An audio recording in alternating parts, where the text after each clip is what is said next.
একটা ট্যাপ পাই কিনা।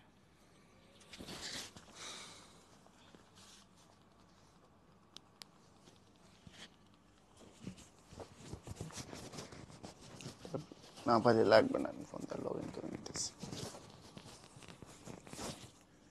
এখানে তো ওয়াইফাই স্ট্রং না, ওয়াইফাই কানেকশন দিয়ে নিই।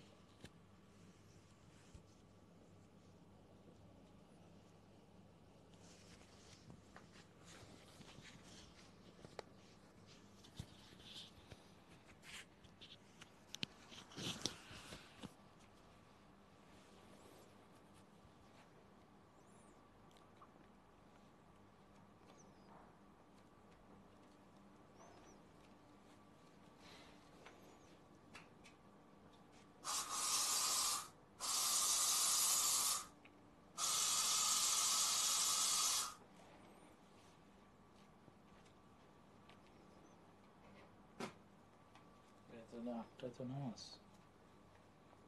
8টার সময় হয়ে যাবে। 8টায় না 8:30 জামাত? 8টায় আজান হবে কখন তাহলে?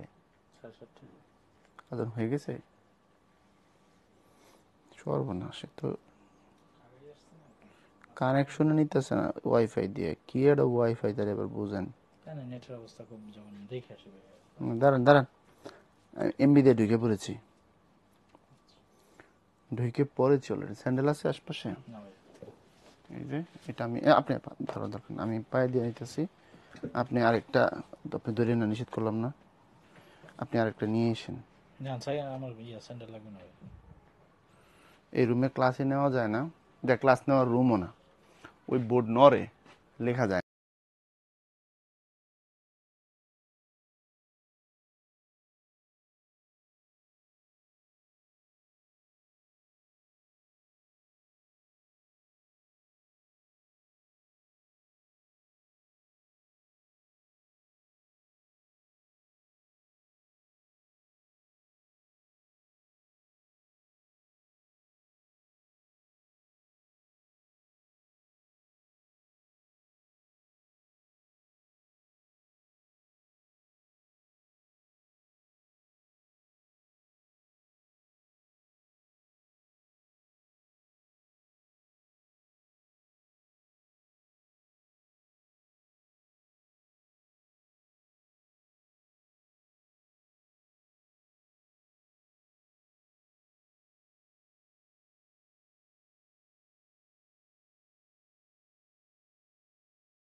কি অবস্থা বলো, তোমরা আছো কেমন এবং ভাইকে শুনতে পাচ্ছ কিনা?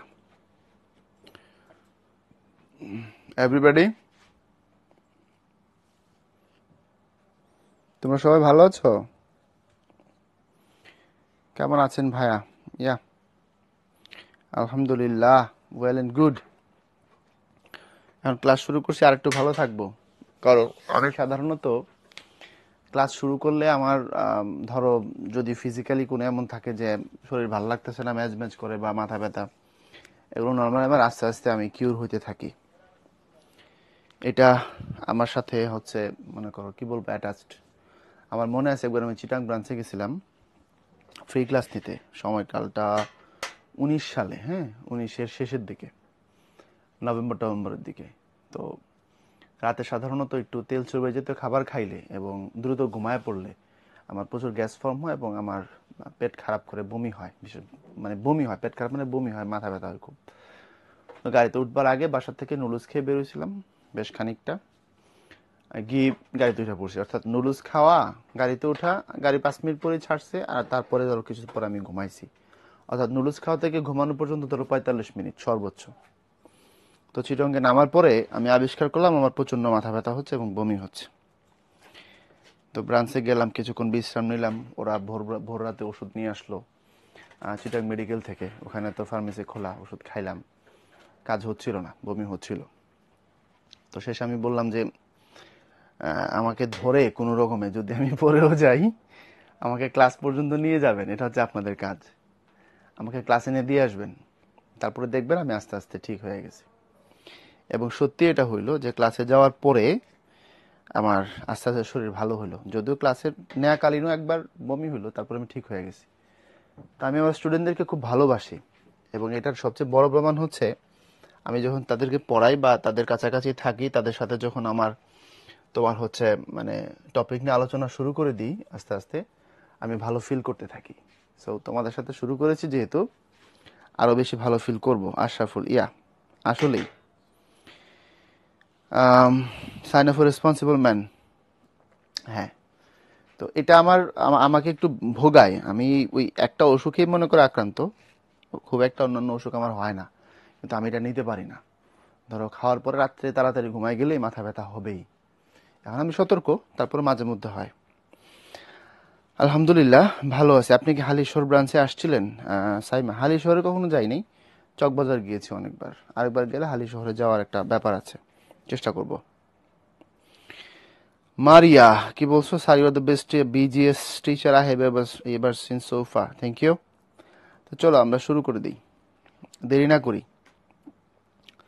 আজকের ক্লাসটা একটু লাইট হতে যাচ্ছে, কজ এটা তোমার হচ্ছে ইসলামের মরাল এডুকেশন, এটার ইবাদত চ্যাপ্টার 3। এটা হচ্ছে তোমার কিছুটা স্মল চ্যাপ্টার, ছোটখাটো একটা চ্যাপ্টার। দেন কোয়েশ্চেন যদি আমরা দেখি, এখানে বলা আছে examination was held on same question paper. বুঝছো? এর মানে সব জায়গায় আসছে, নতুন করে দেখাইনি আমরা। 24, 23, 20, 19, যেহেতু দের আর 5 চ্যাপ্টার্স অনলি। ওকে, তো সবগুলো চ্যাপ্টার থেকেই কম বেশি প্রশ্ন আসে, এটা প্যারালাল ব্যাপার এখানে থাকে। আমরা চলো কথা বলি। সাউন্ড কেমন? Loud and clear? যা আছে চলবে কিনা একটু জানাই দাও। আমাদের এখানে সব ক্লিয়ার আছে, আমরা দেখতেছি। আর তোমাদের যদি প্রবলেম থাকে দেন তোমার ভলিউমটা একটু হাই করে দাও। ওকে, ইশাক, থ্যাংক ইউ।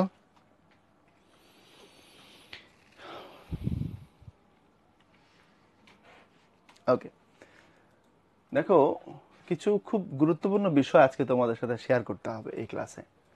ইবাদত বলতে আসলে কি বোঝায়, দেন সালাত অ্যান্ড সাওম আর জাকাত, হজ, হ্যাঁ, এগুলো খুব বেসিক জিনিস, বাট আমরা পড়তেছি, আমরা জানিও না আসলে আমরা কি করতেছি।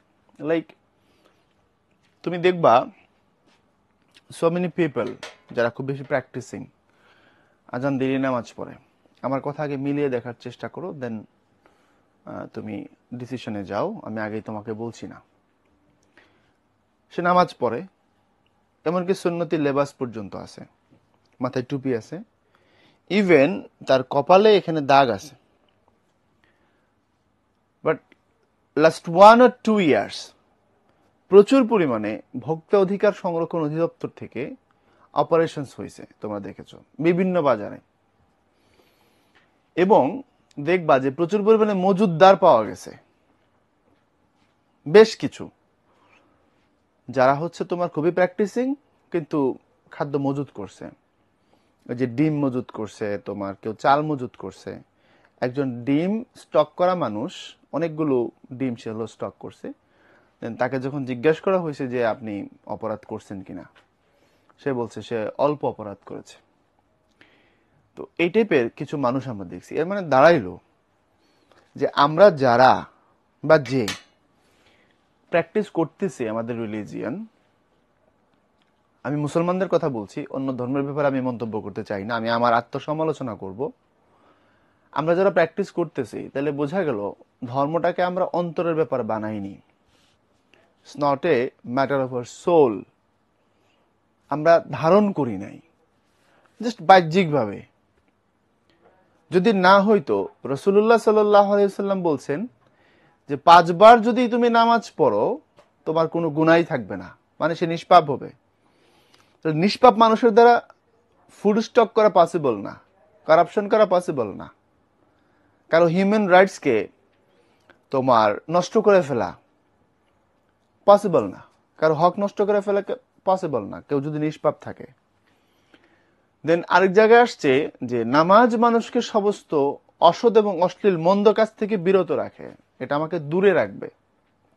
সালাত, তাহলে কেউ সালাত পড়ছে এবং ঘুষ খাচ্ছে, রোজা রাখছে এবং সে ঘুষ খাচ্ছে, তাহলে বোঝা গেল সালাতের এবং সাওমের যে প্র্যাকটিস সে করছে এটা রিয়েল কিছু না, it's a fake thing, it's a fake practice, not from the mind, not from the soul or brain.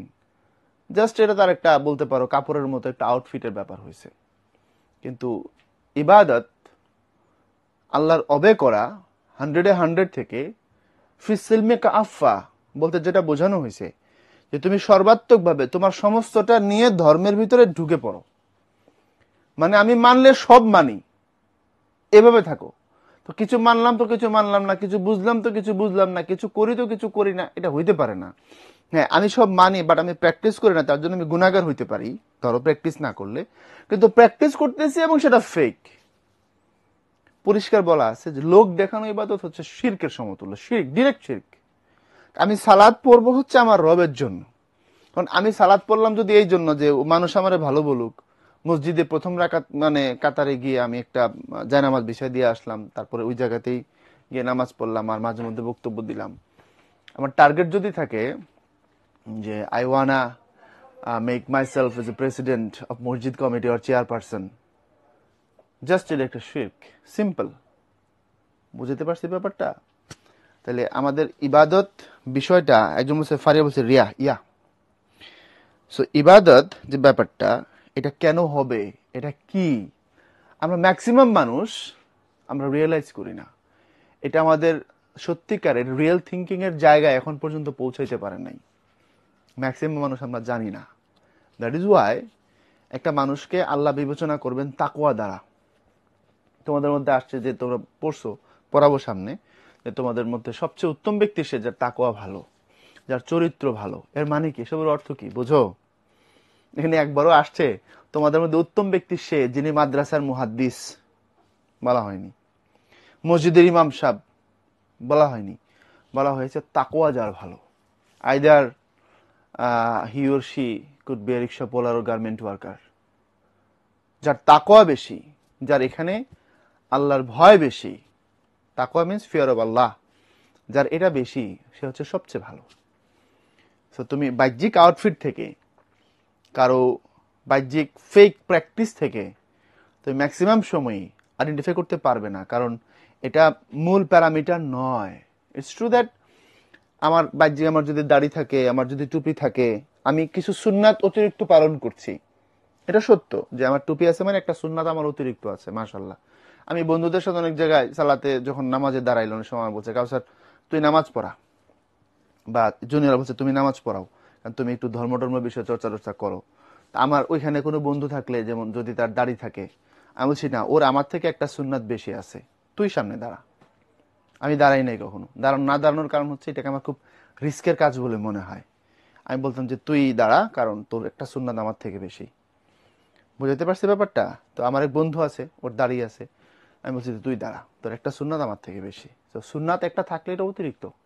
হ্যাঁ, টুপি আছে মানে অতিরিক্ত, দ্যাটস ট্রু, এটা সত্য। কিন্তু কেউ একটা লেবাসকে যদি তার পার্সোনাল কোনো কিছু গেইন করার জন্য ব্যবহার করে, এটা আসলে খুব দুঃখজনক। তোমরা কি বুঝছো? ব্যাকগ্রাউন্ড ক্লিয়ার, বাট আপনাকে অনেক ব্লার লাগতেছে। I don't know Y. আমি নর্মালি বোর্ডের যে পজিশনে থাকি আমরা, সেই পজিশনে আছি আমি।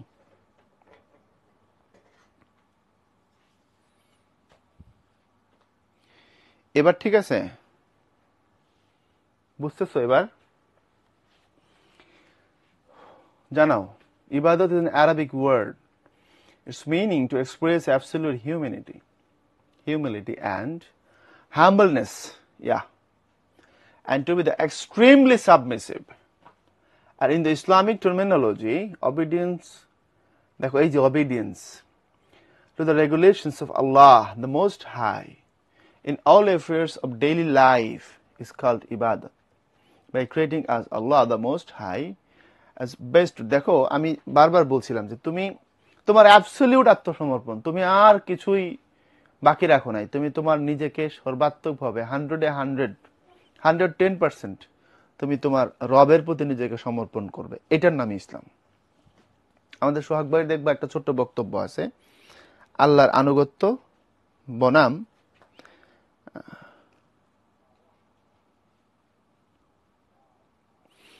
আল্লাহর আনুগত্য বনাম ব্যক্তি স্বাধীনতা। অবে টু আল্লাহ ভার্সেস ব্যক্তি স্বাধীনতা। আমার এই টার্মটা শুনলেই হাসি আসে। ব্যক্তি স্বাধীনতা বলতে আসলে কোনো শব্দই থাকা উচিত না, তাই না? আমার যে পার্টিকুলার যে একটা তোমার ইন্ডিপেন্ডেন্স, এটা কি ধরনের কথা? I have a syllabus, right? এবং এই সিলেবাসটা আসে কোথা থেকে? আল্লাহর পক্ষ থেকে। সো আমার এখানে স্বাধীনতার কি আছে? আমি তো আমার রবকে কমিটমেন্ট দিয়েই আসছি পৃথিবীতে, যে তুমি আমাকে যে জন্য পাঠাইছো আমি সেজন্য যাচ্ছি। সো আমার আবার ফ্রিডম কি এখানে? এই প্রশ্ন তো আমার কোনো ফ্রিডম নাই। সো একজন মুমিন সে খাবে, এটা তার রবের জন্য, সে রবের দ্বারা রিজিক গ্রহণ করবে, বিসমিল্লাহ। মুমিন কাজ করবে, মুত্তাকি মুসলমান কাজ করবে, তার রবের জন্য করবে। তার সমস্ত ইচ্ছাকে সে তার রবের প্রতি সমর্পণ করবে। বুঝতে পারছি? তার নাচানাচি করলে ভালো লাগে, আল্লাহ বলছে নাচা যাবে না, সে করবে না। ম্যাটার তো এটাই, ইসলাম তো এটাই বলছে আমাকে, এটা তো আমার কথা না। সো ব্যক্তি স্বাধীনতা বা এই যে জায়গাটা, যেটাকে নিয়ে আমরা খুব বেশি চর্চা করি, আমাদের দেশের একদল মানুষের এটা নিয়ে খুব কপচানোর একটা ব্যাপার থাকে আছে। বাট তুমি যখন তোমার রবের আনুগত্য করবে, তুমি যখন 100 দেখো কি বলছে, its meaning is to express absolute humility and humbleness, to be extremely submissive. বুঝছো কথাটা? সো তুমি যখন 100 তোমার রবের প্রতি নিজেকে সমর্পণ করে দিবে, তারপরে না তুমি হচ্ছে নিজেকে দাবি করতে পারো যে yeah I am practising Muslim, otherwise সে হচ্ছে ওই ঘুষও খাবে, তোমার দুর্নীতিও করবে এবং নামাজও পড়বে। রাজকের এক চেয়ারম্যান একটা ভিডিও ভাইরাল হয়েছিল অনেক আগে, সেটা কোন এক ভদ্রলোক ভিডিও করে নিয়ে আসছে। তো তখন রমজান মাস, তো তখন তাকে হচ্ছে ওই ঘুষ অফার করা হয়েছে। তো সে বলছে যে আপনি ইফতারের পরে আসেন, রোজা আছি এখন নিতে পারবো না, ঠিক আছে? রোজা আছে, সে ঘুষ নিবে না এবং সে ঘুষ নিবে ইফতারের পরে। এটা কি ধরনের রোজা? তাহলে বোঝা গেল রোজা তার অন্তরের ব্যাপার হয়ে উঠে নাই, বাহ্যিক ব্যাপার হয়ে উঠছে। সালাত তার অন্তরের ব্যাপার হয়ে উঠে নাই, fake, totally show off. Yeah sir background clear, but আপনাকে ব্লারি দেখাচ্ছে। Is it okay right now?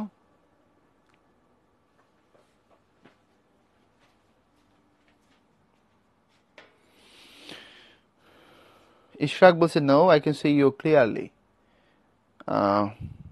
Okay, then এখানে দেখো আল্লাহ বলছেন I have created the species of jinn and man for my worship only. Surah Zariyat Allah বলছেন ওমা খলাকতু জিন্না ওয়াল ইনসানা ইল্লা লিয়াবুদুন, মানুষ এবং জিনকে সৃষ্টি করেছি ইবাদতের জন্য। তোমার সৃষ্টিই তো করছি ইবাদতের জন্য, তাহলে তোমার সমস্ত কাজ ইবাদতের আওতায় বলে গণ্য হবে যখন তুমি তোমার রবের প্রতি নিজেকে সমর্পণ করে দিবা। দেন আসো হাক্কুল্লাহ এন্ড হাক্কুল ইবাদ। এই কথা বললে তো আমাদের সমাজে অনেক সময় দেখা গেছে ইমামের চাকরি চলে যাচ্ছে। মসজিদের ইমাম সাহেব প্রপার ন্যারেটিভ যখন দেয় হাদিস থেকে বা কোরআন থেকে, প্রপার ন্যারেটিভ দিলে চাকরি চলে যায়। তোমরা এমন শুনছো কিনা আমি জানি না। হুজুর প্রপার ন্যারেটিভ দিল যে ঘুষ খাওয়া যাবে না, দেখা গেছে যে the person who is the chairperson of the committee of mosque, বুঝছো, সে নিজে একজন ঘুষখোর। তো সে পরের দিন তার চাকরি নট করে দিছে। সো ইবাদত হাক্কুল্লাহ এবং হাক্কুল ইবাদ। হাক্কুল্লাহ মানে হচ্ছে রাইটস অফ আল্লাহ, তুমি আল্লাহর প্রতি যা যা করবে এটাকে বলা হচ্ছে হাক্কুল্লাহ। লাইক আমি আমার সালাত, আমার সাওম, আমার হজ, ইচ এন্ড এভরিথিং, এই জিনিসগুলো আমার আল্লাহর প্রতি সরাসরি। তাহলে হাক্কুল ইবাদ মানে কি? হাক্কুল ইবাদ মানে হচ্ছে পরিষ্কার বলা আছে, হাক্কুল ইবাদ rights to the Allah servants, আল্লাহর যারা দাস, আল্লাহর যারা ক্রিয়েচার, তাদের প্রতি তুমি যখন তোমার দায়িত্বকে পালন করবে। ইটস কল হাক্কুল ইবাদ। দেখো, man is a social being. Man has to live in a social group. We live together in society with our parents, brothers and sisters, kith and kin, and neighbors. We respond to one another's source. We help one another in danger. It's this mutual sympathy and obligation that called haqqul ibad, the haqqul right of fellow selves of Allah, slaves of Allah, as it is known from Al-Quran and Hadith.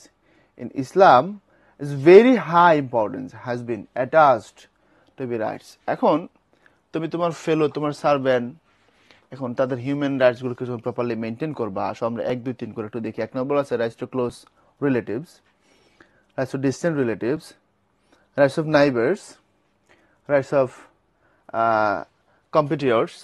এখন বোঝার চেষ্টা করো, আমরা হাদিসে পড়ছি কিতেন কিন কি? কিতেন কিন হচ্ছে আত্মীয় স্বজন, রিলেটিভসেরই আরেকটা টার্ম হচ্ছে কিতেন কিন।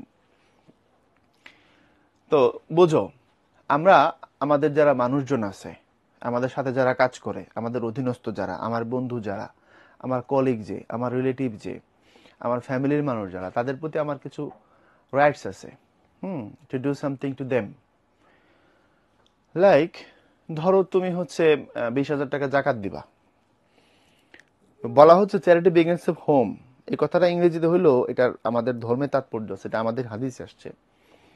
তুমি প্রথমে চেষ্টা করো তোমার ক্লোজ রিলেটিভ যারা, তাদের মধ্যে কেউ গরিব কিনা, জাকাত নেওয়ার মতো কিনা, দেন তাকে তুমি হেল্প করো। নাম্বার 1। ধরো জাকাতের বাইরে তোমার ক্লোজ কোন আত্মীয় স্বজন বেকায়দায় আছে, তাকে কর্জে হাসানা দাও। কর্জে হাসানা মানে কি? বিনা সুদে কাউকে টাকা দেওয়া, সুন্নতি কায়দায়। তুমি তাকে 10,000 টাকা দিয়েছো, 6 মাস পরে আবার 10,000 টাকায় নিবা, নো ইন্টারেস্ট, ইটস কল্ড কর্জে হাসানা। তার জন্য তুমি আল্লাহর পক্ষ থেকে সওয়াব প্রাপ্ত হবা। বোঝা গেল? তো তোমার যারা রিলেটিভস, তোমার যারা আশেপাশে থাকে, যত মানুষ আছে তোমাকে ভালোবাসে বা তুমি যাদের ভালোবাসো, তাদের প্রতি তোমার কিছু দায়িত্ববোধ আছে। আচ্ছা, আরেক জায়গায় বলা আছে আত্মীয়তার সম্পর্ক যে বিচ্ছিন্ন করে ফেলবে, দ্য রিলেশনশিপ উইথ রিলেটিভস, কেউ যদি ছিন্ন করে ফেলে, ভেঙে ফেলে, বলা হয়েছে সে জান্নাতে যাবে না। এখন এই কথার অর্থ বুঝতেছো? এটা উচ্চ উচ্চ মার্গীয় কথা। মানে আমার ভাইয়ের সাথে মনে করো আমার মনোমালিন্য আছে, ফর এক্সাম্পল, সো এটাকে এনি হাউ মিটাইতে হবে, মিটানো উচিত। আত্মীয়তার সম্পর্ক ছিন্ন করা যাবে না, ও রিলেশনকে ব্রেকআপ করা যাবে না। বুঝাতে পারলাম? তো সে যদি আমার ঘনিষ্ঠ আত্মীয় হয়, ব্লাড রিলেশন হয়, তাহলে তো আরো করার কোনো সুযোগ নেই। ক্লিয়ার? এখানে তোমার হচ্ছে ডিক্লারেশন আছে, তুমি এটা করতে পারবে না। তারপরে দেখো এখানে rights to needy, ordinary Muslims, rights of non Muslims, এমনকি বিধর্মী যারা। লাইক 3 নম্বরটা একটু খেয়াল করো, রাইটস অফ নাইবার্স। এটা খুব ভয়ঙ্কর। এই হাদিসটা মাঝে মধ্যে আমার মনে পড়ে। ওখানে বলা আছে যদি এমন হয় তুমি পেট ভরে খাচ্ছ, বাট তোমার যে নাইবার সে হাংরি, সে তোমার হচ্ছে স্টার্ভিং অবস্থায় আছে, সে খাইতে পাচ্ছে না, আর তুমি পেট ভরে খাচ্ছ, রাসূল সাল্লাল্লাহু আলাইহি সাল্লাম ঘোষণা দিচ্ছেন যে তুমি আমার উম্মতি না, আমার উম্মত না, ইউ আর নট মাই ফেলো, তুমি আমার অনুসারী না, কোনো দিক থেকেই না, তুমি আমার ফলোয়ার না। আচ্ছা, এই কথার অর্থ কি? একটু গুরুত্ব দাও, পরের জিনিসগুলো খুব সহজ, আমরা একটু দ্রুত গো থ্রু করতে পারবো, কোনো অসুবিধা নেই, বাট এই পয়েন্টটা বোঝো। তোমার neighbour, either your neighbour Muslim, non Muslim, or atheist, whatever, সে খাচ্ছে না, তার খাওয়ার ব্যবস্থা নাই, আর তোমার কাছে টাকা আছে, সামর্থ্য আছে, তুমি খুব পেট ভরে কোরমা পোলাও রোস্ট কাচ্ছি খাচ্ছ, রাসূল বলছেন যে তুমি আমার উম্মত না, you are not my follower, আমার অনুসারী না তুমি। রাসূল তোমাকে অস্বীকার করছে। এখান থেকে কি, এই হাদিসটার মানে যদি সংক্ষেপে বলি, এটার লেসনটা কি আমাকে কেউ একটু বলবা? What is the lesson of this হাদিস?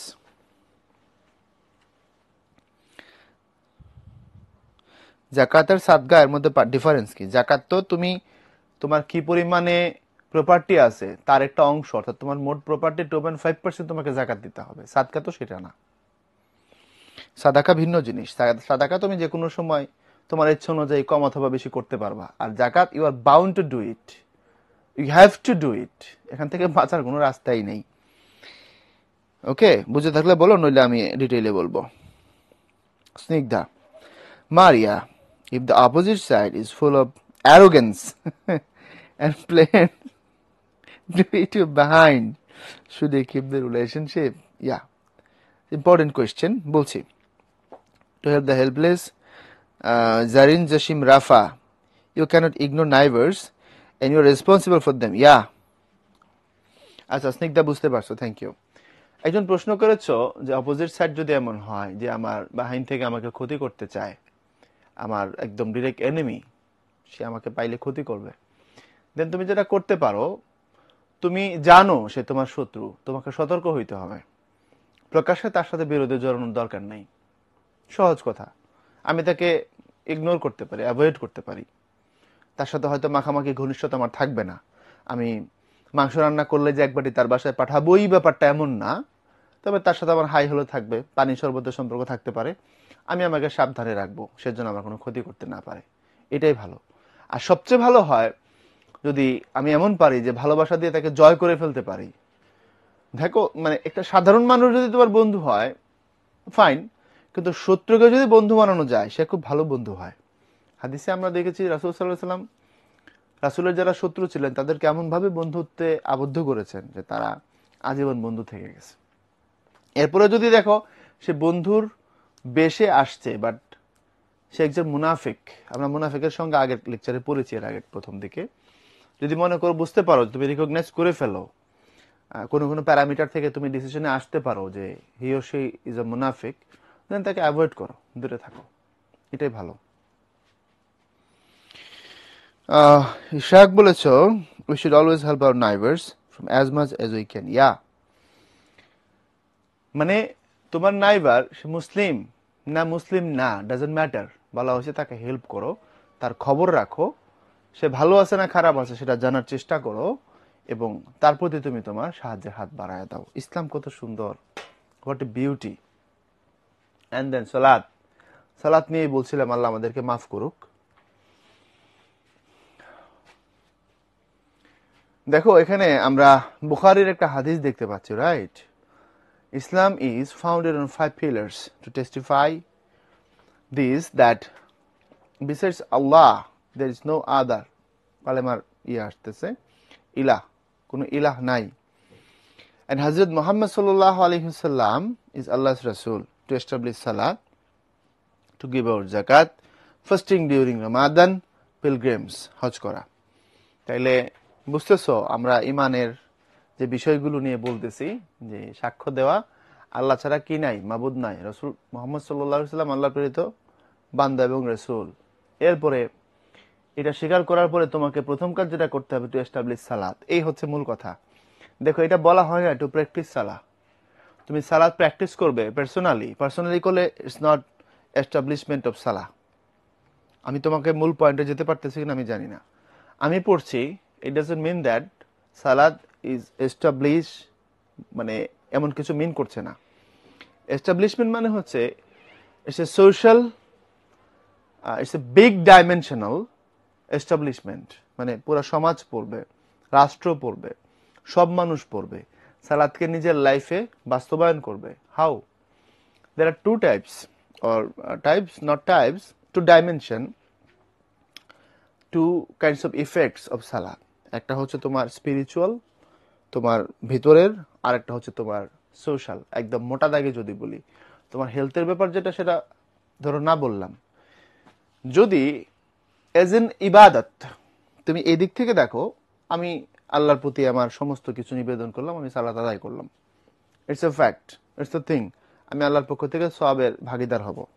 আচ্ছা, তুমি যদি এটা সোশ্যাল কনসিকুয়েন্স দেখো,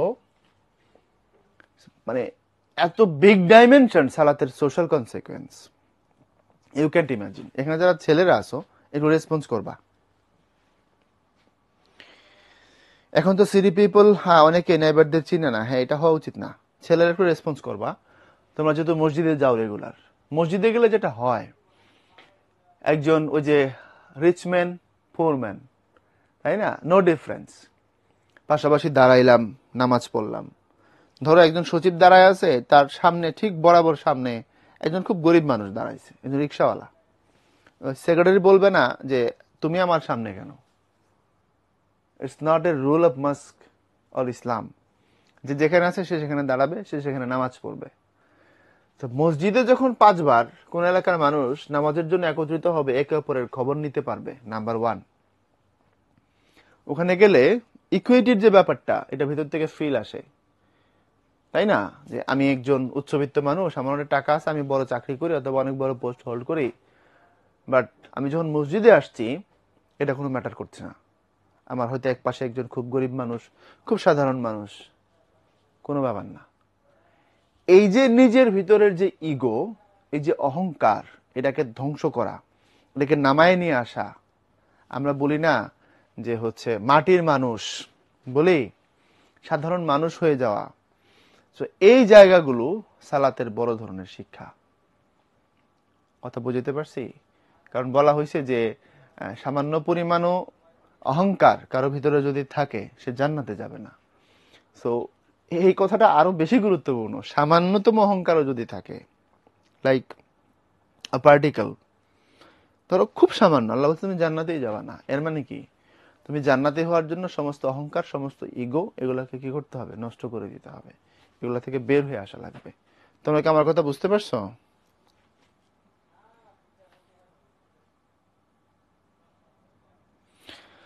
হুমায়রা বলছে like an atom. Yeah, like an atom. অনুপরমাণু টাইপের অহংকার যদি থাকে কেউ জান্নাতে হবে না। পরিষ্কার, কোনো অহংকারী জান্নাতে প্রবেশ করবে না। পরিষ্কার ঘোষণা দিয়েছেন আল্লাহ। আমরা এগুলোর ব্যাপারে সচেতন না। আমরা মনে করি আমি কত দামি, ও কত সস্তা, এরকম ভাব যদি মাথার মধ্যে আসে, পরক্ষণেই বলবা যে তওবা, আল্লাহ মাফ করে দাও। ওকে, এন্ড দেন এখানে বলছে অন দ্য ডে অফ কিয়ামা, of all things the accounts of salat will be demanded first. Hadith from Tirmizi. আমরা যখন কিয়ামতের ময়দানে আল্লাহর কোর্টে দাঁড়াবো, আল্লাহ সমস্ত কিছুর হিসাব নেবেন। একদম সবার আগে দেখো কি বলছে, of all things the accounts of salat will be demanded first. ফার্স্টে ধরবে তোমার সালাতের কি অবস্থা, সালাত পড়েছো কিনা। বুঝা গেল কথাটা? অহংকার কি শুধু রিচ পুরের মধ্যেই হয়? সাইমা, সুন্দর বলেছো, চমৎকার প্রশ্ন, ভালো প্রশ্ন। বলছি তাইলে ডিটেইলে বলি। তোমরা যেটুকু বুঝবে সেটুকু বলেছিলাম, এখন মনে হচ্ছে একটু ডিপে গেলেও বুঝবা। অহংকার শুধু রিচ এন্ড পুরের মধ্যে হয় না, এটা হলো ম্যাক্সিমাম অহংকারের মূল জায়গা। এর বাইরে অহংকার আছে। ধরো আমি খুব ব্রিলিয়ান্ট, ইউ আর নাথিং, আমি ফার্স্ট, তুমি লাস্ট অর ব্যাক বেঞ্চার, এটা হলো জ্ঞানের অহংকার। হ্যাঁ, এরপরে ধরো যদি এমন হয় যে কেউ খুব সুন্দর দেখতে আর কেউ খুব সিম্পল, তাহলে এটা হচ্ছে সুন্দরের অহংকার, যে আমি তোমার থেকে দেখতে অনেক ভালো। বুঝা গেছে? এটা সুন্দরের অহংকার। আবার ধরো কেউ সোশ্যালি অনেক বেশি সম্মানিত, তার জ্ঞানের কারণে হোক আর টাকা পয়সার কারণে হোক, যে কোনো কারণে হোক, সে অনেক বেশি সম্মান আছে তার, এখন সে অন্য মানুষকে মানুষ মনে করতেছে না, এটা তার হচ্ছে সম্মান বা পাওয়ারের অহংকার। তাহলে জ্ঞানের অহংকারও হয়, সম্মান বা পাওয়ারের অহংকারও হয়, টাকার অহংকারও হয়। আমি কি বুঝাতে পারছি তোমাকে? সৌন্দর্যের অহংকারও হয়, এবং মেয়েদের মধ্যে এটা বেশি। I am sorry for that, এটা বেশি কম্পারেটিভলি। সো এখন কি বুঝছো কথাটা? অহংকার অনেক টাইপের হয়, অনেক ধরনের হয়। হয়তো কেউ ধনী কিন্তু গরিবদেরকে সে অহংকার করে না, ঠিক আছে, কোনো অসুবিধা নাই, বাট তার মধ্যে জ্ঞানের অহংকার থাকতে পারে, এটাও ভয়ঙ্কর। আবার ধরো কেউ হয়তো বা জ্ঞানের অহংকার করে না, ঠিক আছে, অলম্যান, ঠিক আছে, কোনো সমস্যা নেই, বাট টাকা পয়সা নিয়ে তার খুব একটা অ্যালার্জি আছে। অর্থাৎ একদিকে যদি থাকে আরেকদিকে যদি নাও থাকে, দুটা মিলে আলটিমেটলি ডিসিশন হলো অহংকার আছে। সেখান থেকে বের হয়ে আসা লাগবে। বোঝা গেছে কি আবার ব্যাপারটা? এই জন্য তোমাদেরকে মনে হয় হাদিস আমি শুনাইছি, সরি কোরআনের আয়াত, এটা আল্লাহ বলেছেন যে নিশ্চয়ই তোমাদের জন্য সবচেয়ে উত্তম আদর্শ, তোমার সবচেয়ে উত্তম আদর্শ হচ্ছে তোমাদের রাসূলের জীবনে, ওই যে উসওয়াতুন হাসানাহ, তুমি তোমার সমস্ত কিছু শিখবে, how to do well, how to do good from the life of your রাসূল সাল্লাল্লাহু আলাইহি ওয়াসাল্লাম, কিভাবে ক্ষমা করতে হয়, কিভাবে প্রতিবেশীর অধিকার আদায় করতে হয়, কিভাবে একজন আদর্শ বাবা হইতে হয়, কিভাবে একজন আদর্শ স্বামী হইতে হয়, কিভাবে একজন আদর্শ মেন্টর হইতে হয়, কিভাবে একজন আদর্শ ওয়ারিয়র হওয়া লাগে, কিভাবে একজন লিডার হওয়া লাগে। ইচ এন্ড এভরিথিং তুমি প্র্যাকটিস করবে তোমার রাসূলের জীবন থেকে, তুমি শিখবে ওখান থেকে। বোঝা গেছে কথাটা? যে রাসূল সাল্লাল্লাহু আলাইহি সাল্লাম আমাদের জন্য সবচেয়ে বড় আদর্শ, সবচেয়ে বড় role model. That is the point. Humaira ভাইয়া, হিংসা আর অহংকার দুটোই তো অ্যাটম পরিমাণও থাকলেও কেউ জান্নাতে যাবে না। ইয়া, যদিও দুইটা খুব কাছাকাছি, একই জিনিস, এদিক ওদিক। হিংসা একটু ভিন্ন জিনিস, পরশ্রী কাতরতা, থাকা যাবে না। What about the people who boost other ego by pampering? Both are bad. বুঝছ জারিন? মূল কথা হচ্ছে তোমাকে ওই যে এখানে যে হাক্কুল ইবাদ, বি সিম্পল, বুঝতে পারছো? Be simple. ইসলামের একটা বড় বিউটি হচ্ছে সিম্পলিসিটি, মাথায় রাখতে হবে। হ্যাঁ, এবং আল্লাহর যত ক্রিয়েচার আছে তাদের প্রতি কি হওয়া, তাদের প্রতি মানে মনোযোগী হওয়া, ভালো হওয়া, দয়ালু হওয়া ইত্যাদি।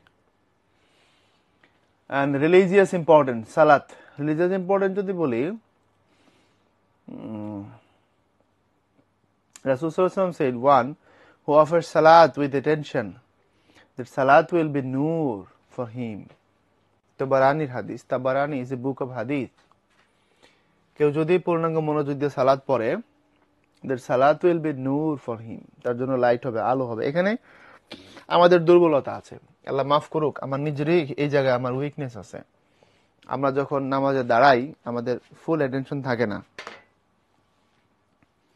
বুঝতে পারছো? ফুল অ্যাটেনশন থাকে না, কারণ অনেক সময় এমনও হয় যে মানে কত রাকাত পড়লাম এটা পর্যন্ত ভুলে যাই, আল্লাহ মাফ করুক। তো এগুলো আমরা রাসূলের জীবন থেকে শিখবো। বিশেষ করে হযরত আলী রাদিয়াল্লাহু তাআলা আনহুর জীবনে একটা ঘটনা আছে, তোমাদের শুনাইছি কিনা।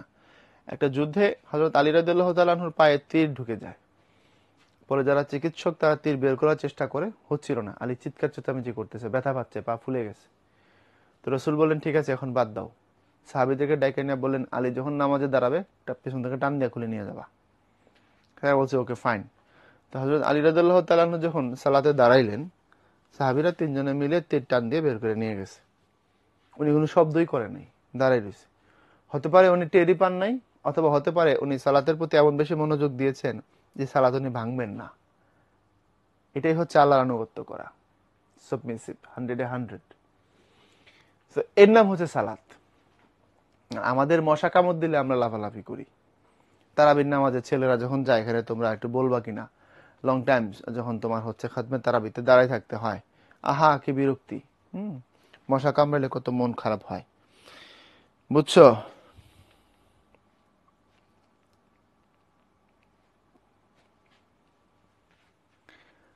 And then social importance.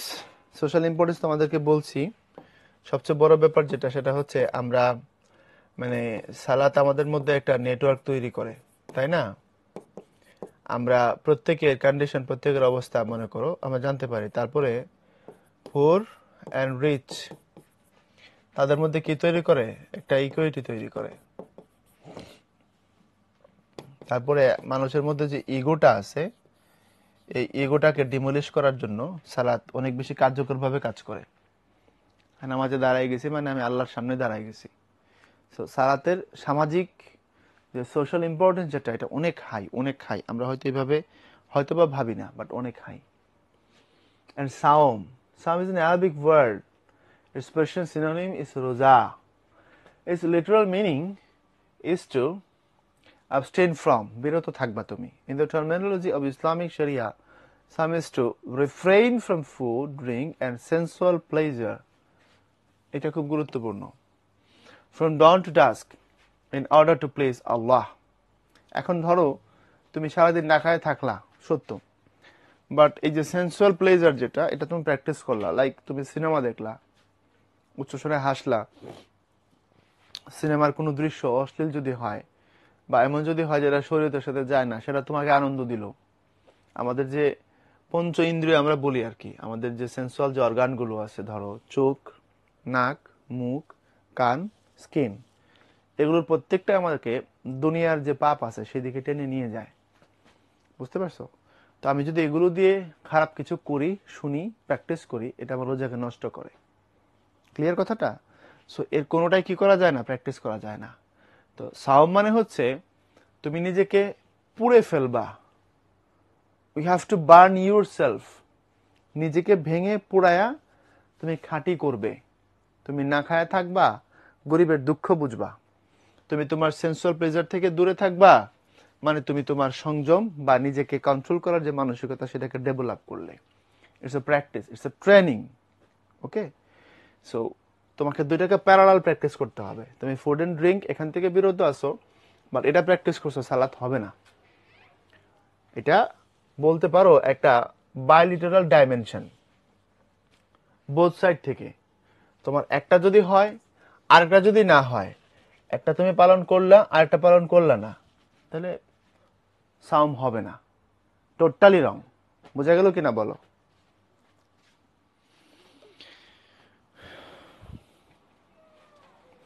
Ashraful, সালাতে কনসেন্ট্রেশন কেমনে ইনক্রিজ করব? ওকে, ভালো প্রশ্ন। As per age a no, বেশি বেশি প্র্যাকটিস করা। এবং নর্মালি আমরা বলছি যে হচ্ছে হাদিসে আসছে এটা, যে আমাদের যে মাইন্ড, আমাদের সাবকনশিয়াস যে থিঙ্কিং পয়েন্ট, এটাকে ডিস্ট্র্যাক্ট করে হচ্ছে শয়তান। এটা হচ্ছে ডেভিলস ওয়ার্ক। তো তার থেকে বাঁচার জন্য বেশি বেশি নাউজুবিল্লাহ, আউজুবিল্লাহ, আস্তাগফিরুল্লাহ এই প্র্যাকটিসগুলোতে থাকা। দেন তুমি যখন সালাতে দাঁড়াবে তখন তোমার যে কনসেন্ট্রেশন এটা প্রপারলি থাকবে। আরেকটা ব্যাপার আছে, তোমার সেই ফিয়ারটা, ওই যে তাকওয়া means fear of Allah,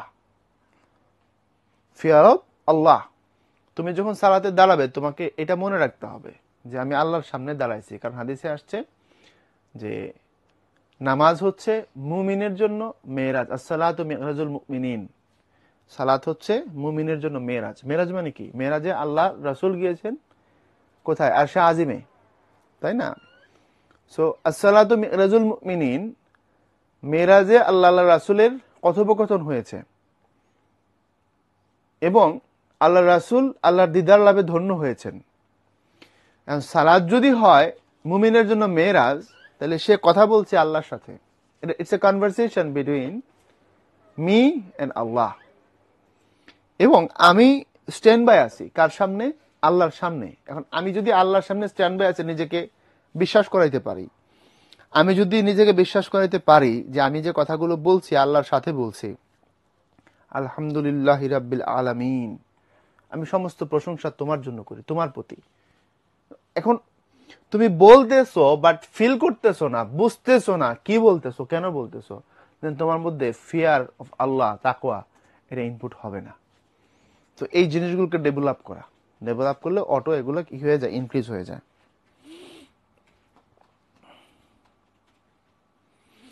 yeah Snigdha, then moral lessons of সাওম বলতে হবে নাকি অলরেডি বুঝে গেছো মোরাল লেসন? ওই যে এখানে বলাই আছে সেন্সুয়াল প্লেজার, তোমাকে এখান থেকে দূরে থাকতে হবে। ক্লিয়ার?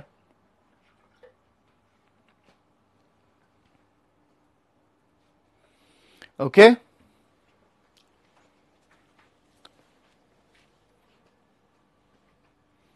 of course then.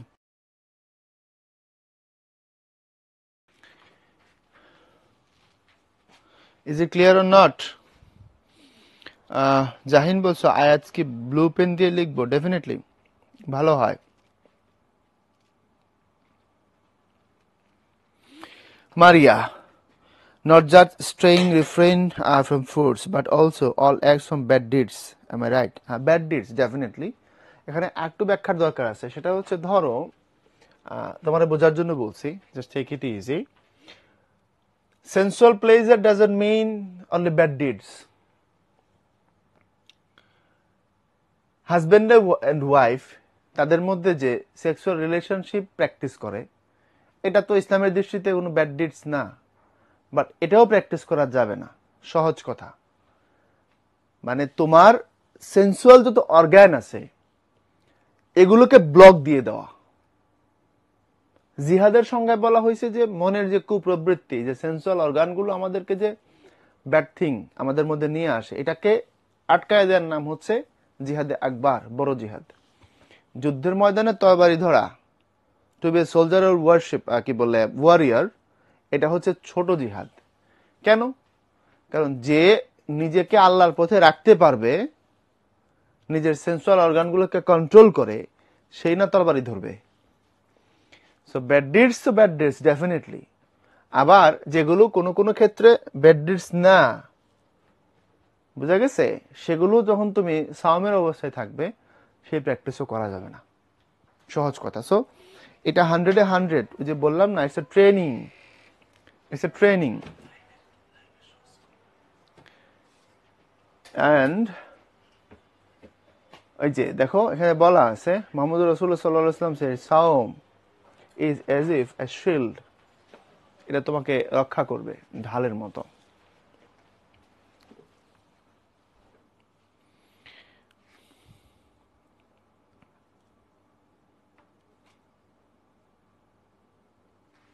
ইয়া হুমায়রা, আচ্ছা আমরা সাওম নিয়ে পরবর্তী কথাগুলো শুনবো একটা ছোট্ট ব্রেকের পর।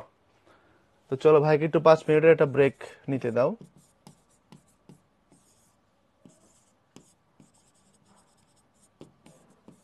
ওকে, 30-32 বা 1টার দিকে আমরা শুরু করবো।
শুনতে পাচ্ছ কিনা একটু জানো।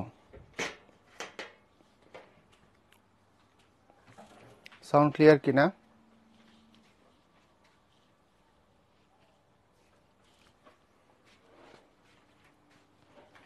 Clear or not?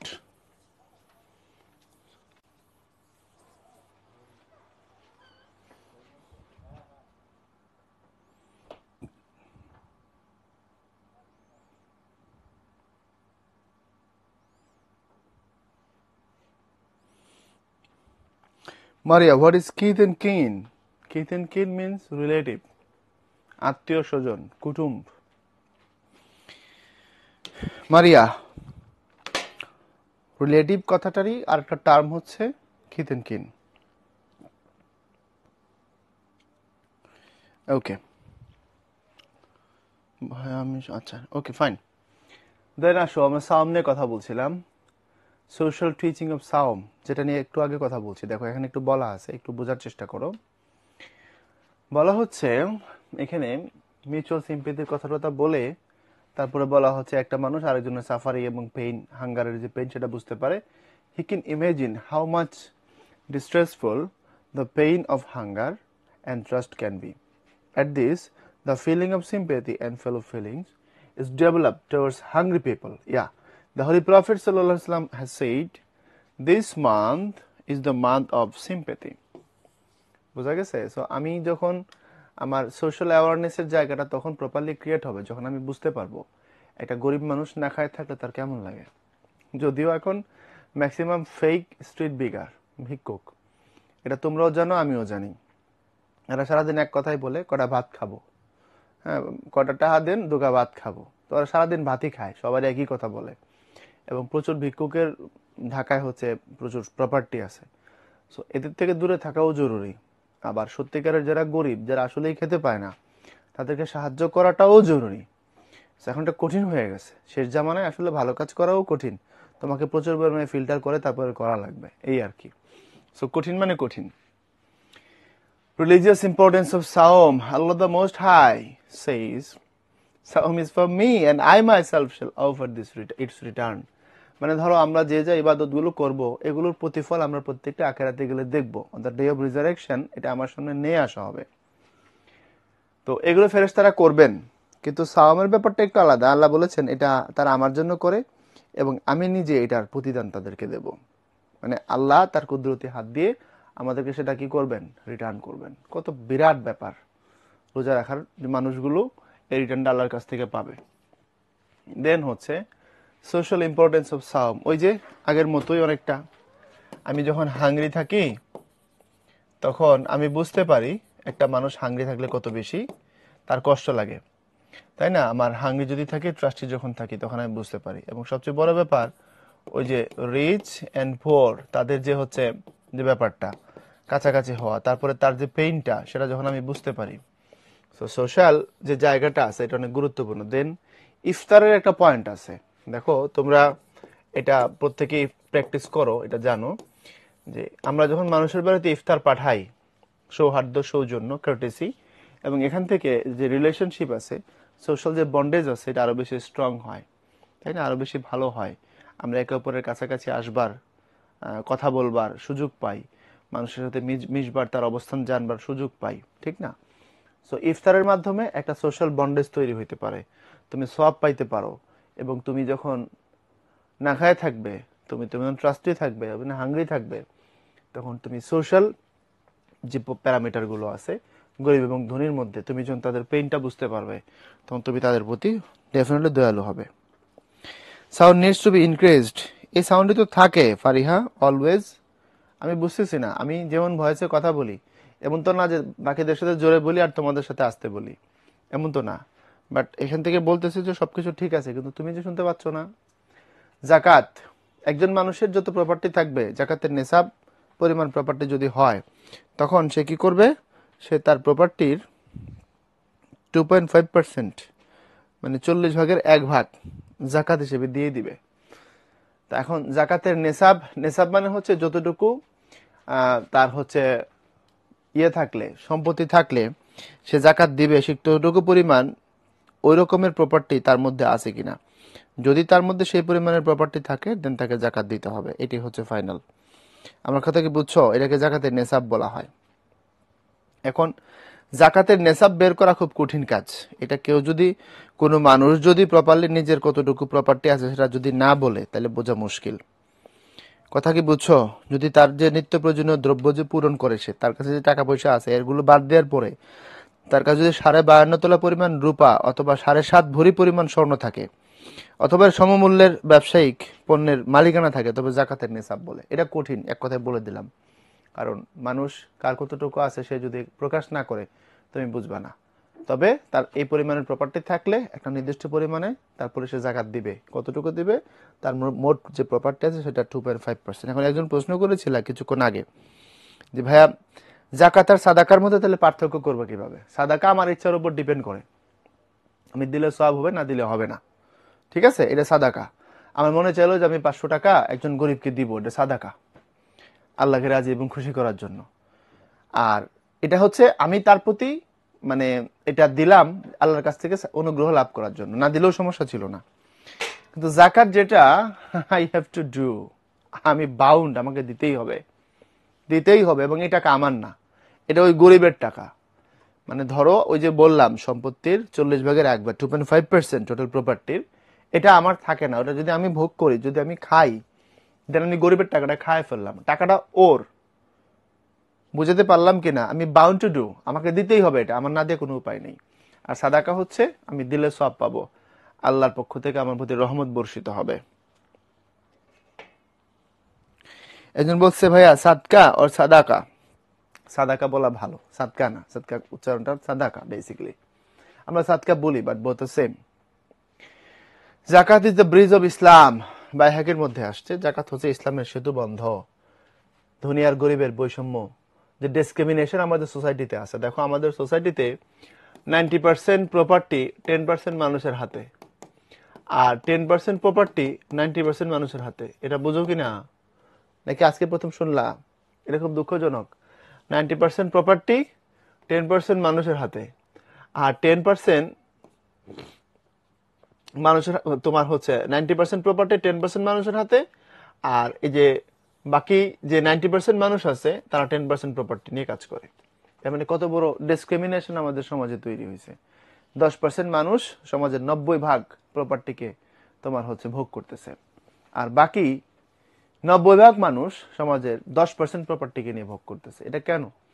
এটার কারণ হচ্ছে আমরা প্রপারলি জাকাত প্র্যাকটিস করতেছি না। 100 কোটি টাকার মালিক হয়ে আছি, জাকাত দিচ্ছি না।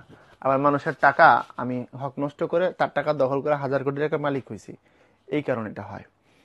হযরত ওমর, ওসমান, আবু বকর রাদিয়াল্লাহু তাআলা আনহু, ইসলামের প্রাথমিক যুগে এমন হয়েছে যে লোক খুঁজে পাওয়া যাচ্ছে না, জাকাত দিব কাকে? জাকাত ইয়ারলি দিতে হয় কিনা? হ্যাঁ, ইয়ারলি দিতে হয়। কথা কি বুঝতে পারছি? যে মানুষ খুঁজে পাওয়া যায় না, কাকে জাকাত দিব? If all discriminations are removed between rich and poor, so why to pay of zakat then? প্রশ্ন করেছে, চমৎকার।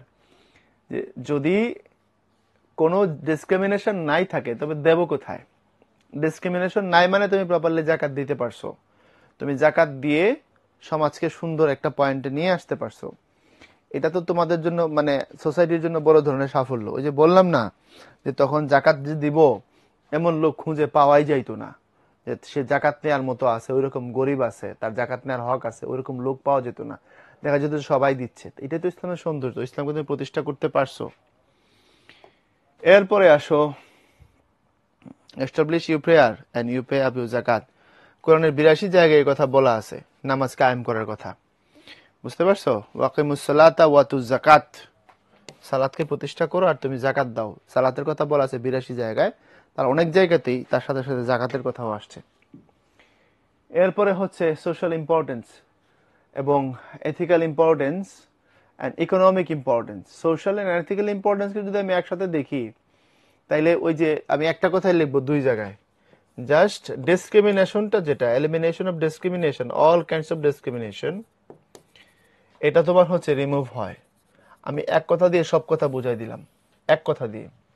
জাকাত সব মানুষের মধ্যে ইকুইটি তৈরি করবে, এবং সবচেয়ে বড় ব্যাপার যেটা, এটা আল্লাহর প্রতি অবয় করার সবচেয়ে বড় একটা থ্রো, যে আমি আল্লাহকে মানি। And then economic importance. তুমি যখন সমাজে, এই যে দেখো বলা আছে জাকাত is one of the source of Islamic economic system, এটা ইসলামিক ইকোনমিক সিস্টেমের একটা বড় ধরনের সোর্সেস। এরপর দেখো the economic foundation and the success of the social welfare projects are dependent on it. It moves forward the flow of wealth, the wealth of the rich, খেয়াল করো, reaches the poor.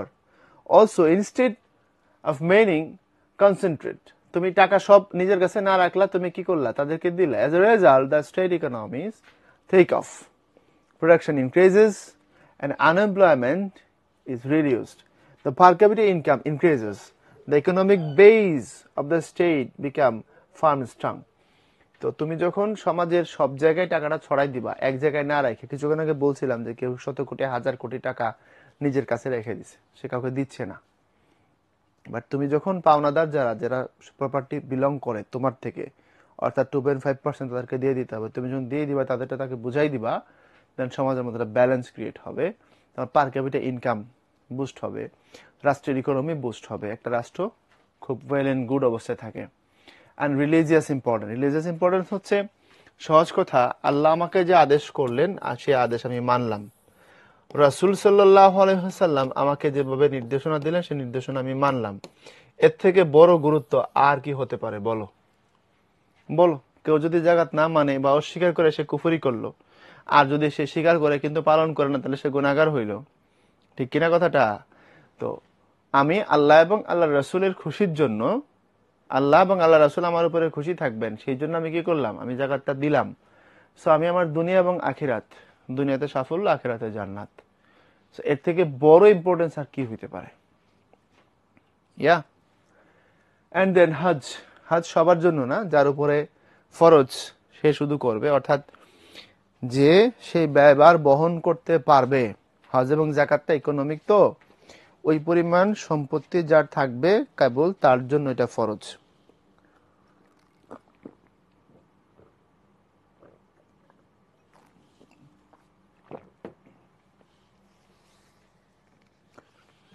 জীবনে সামর্থ্যবান মানুষের জন্য একবার হজ করা ফরজ, বাকি যতবার সে করবে ততবার সে নফল হজের জন্য সওয়াব পাবে। তো হজ আমরা জানি মক্কায় কিছু নির্দিষ্ট ইসলামী তোমার হচ্ছে ফর্মালিটি মেনটেন করা, কিছু নির্দিষ্ট ইসলামী ফর্মালিটি মেনটেন করা, মিনাতে কুরবানি দেওয়া, তারপরে তোমার মুজদালিফা অবস্থান করা, মক্কাতে তাওয়াফ করা, সমস্ত কিছু মিলে হচ্ছে হজ। তো চলো আমরা হজের রুলস গুলো দেখি। দেয়ার আর 3 ফরজ ইন হজ। হজের 3টা ফরজ আছে, এগুলো করতে হবে। দেজ আর টু টিপ আপ ইহরাম বাঁধা, কি হ্যাঁ, two adopt the formal intention. ওই যে হাজি ক্যাম্পে তোমরা মুরব্বীদের সাথে আসছো কিনা, বা এখানে কেউ এমন যদি থাকো যে কখনো উমরা করেছো বড়দের সাথে, তাহলে এটা জানবা হাজি ক্যাম্পে নিয়ে আসা হয়, এখানে মুআল্লিম ট্রেনিং দেয়, দেন ইহরাম বাঁধার কাজ এখান থেকে হয়ে যায়। তুমি ফর্মালি নিয়ত করলা যে আমি হজ করব। Presence at the Arafah ground on the 9 জিলহজ, 9 জিলহজে আরাফার গ্রাউন্ডে অবস্থান করা। তাওয়াফি জিয়ারত, circulation around Nabil Kaaba on any day from the morning of the 10th to the 11th. From the 10th to the 12th. So এটা হচ্ছে তাওয়াফে জিয়ারত, তোমাকে হচ্ছে তাওয়াফে জিয়ারত করা। তো এই যে কিছু আনুষ্ঠানিকতা আছে, এটা হচ্ছে হজের রুলসের মধ্যে, এটা হচ্ছে তোমার ফরজের জায়গা। এরপরে কিছু হজের ওয়াজিব আছে, there are 7 ওয়াজিবস। এখানে প্রশ্ন আছে যে হজের ওয়াজিব কয়টা, হজের ফরজ কয়টা। To stay at the place called Muzdalifah at night following the 9 Zulhaj. এরপরে আস্তে আস্তে কিছু ওয়াজিবের বিবরণ দেওয়া আছে। এখানে দম নামে একটা কথা আছে, এখান থেকে পরীক্ষায় প্রশ্ন আসছে আমি দেখলাম। টু অফার দম দেওয়া, এটা ওয়াজিব। কখন দিতে হয়?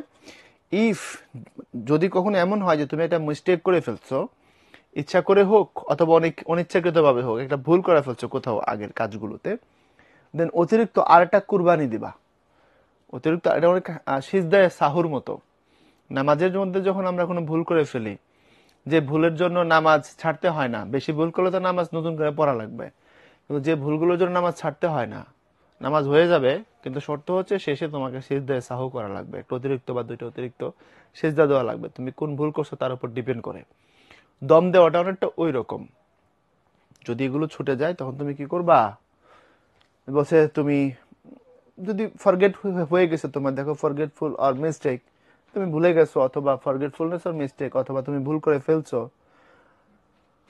এনি অফ দ্য 7 ওয়াজিবস, 7টা ওয়াজিবের কোনো একটাতে, হ্যাঁ, ইজ ড্রপড, অ্যান অ্যাডিশনাল কুরবানি is obligatory for each lapse, প্রত্যেকটা ভুলের জন্য তোমাকে দিয়ে দিতে হবে। ওকে, দেন এমপ্লয়ি রিলেশনশিপ, এটা নিয়ে মনে হয় আমার কথা বলার দরকার নাই, আমরা বাস্তব জীবনে দেখতে পাই।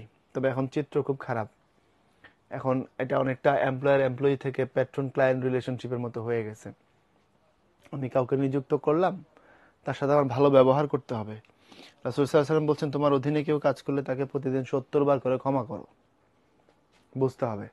কিন্তু আমরা দেখি ড্রাইভারদেরকে মানুষ যেভাবে ধমকায়, আল্লাহ মাফ করুক, বিস্তর ধমকের উপরে রাখে। ড্রাইভাররা যদিও বজ্জাত, এটাও ঠিক, তো বজ্জাত হলে আমি তাকে আগেই বলে নেব, তুমি এটা করতে পারবো, এটা পারবা না, করলে চাকরি শেষ, সহজ কথা। কিন্তু তাকে আমি এমন ভাবে একটা অবস্থায় রাখলাম যেটা ইসলাম অ্যালাউ করে না, করা যাবে না। কদিন আগে তো এক ভিডিও ভাইরাল হয়ে গেল, তোমরা দেখেছো কিনা? ওই যে একটা বাচ্চা মেয়েকে, কাজের মেয়ে, গাড়ির পেছনে ব্যাক সাইডে বসায় রাখছিল, দেখছো এটা ভিডিওটা?